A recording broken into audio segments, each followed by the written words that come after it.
follow-up to the previous video, 326.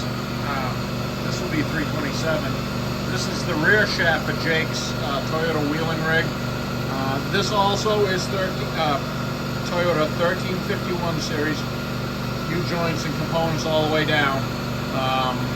We did, like the previous one, we used components that he had, stubs and slips, and a weld joke in this case.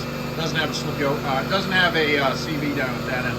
So this will be the transfer case end, and that's the end that'll be down in the rocks at the rear axle.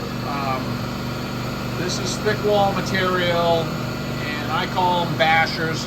And the idea behind these is so they don't ruin your day of wheeling if you just hit a rock. Right?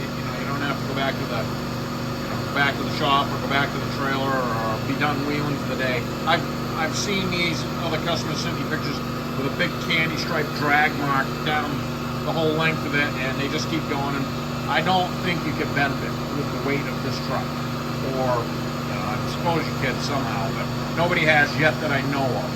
So this has a pre-existing used stub and slip that Jake had. We repurposed for this, and like the other one before, it does have some tolerance in it. It does have that knocking noise, but these aren't for full-on street vehicles. So what we're trying to do here is so that this vehicle can street drive a limited amount to go trail to trail or something like that. This is a serious wheeling rig, and that's what I build it for. I'm not building boards of these things for the mall crawlers. I won't do it. Anyway, so 1351 series, you can hear it does have a little bit of that knock in it, but there's really no energy here. For the intended purpose, these are going to work just fine. So the running length of this one is 41 3/4. This is the sprung truck in the back, but once again, they got their geometry good, and it doesn't really have a tremendous amount of slip yoke travel, so that's a win. Well done, boys. And that's about all I can say. It has new Matsura U-joints in both ends, which are the good ones for the Toyotas, and pretty much going to get some paint on this, although we know it's not going to stick for long. And this is kind of introducing this. This is something I've done.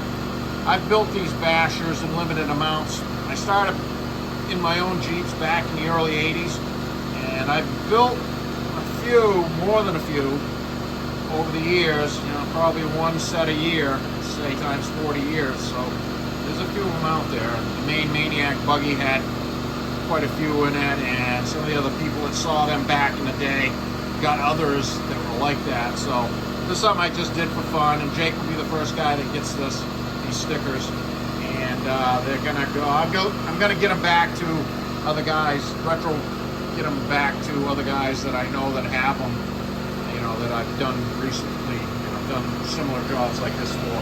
So we're gonna wrap this up, and like I said, we'll get some paint on this, clean it up, even though it isn't gonna stay either. It isn't gonna stay painted or clean, but get them so Jake can get on the trail with the badass Forerunner.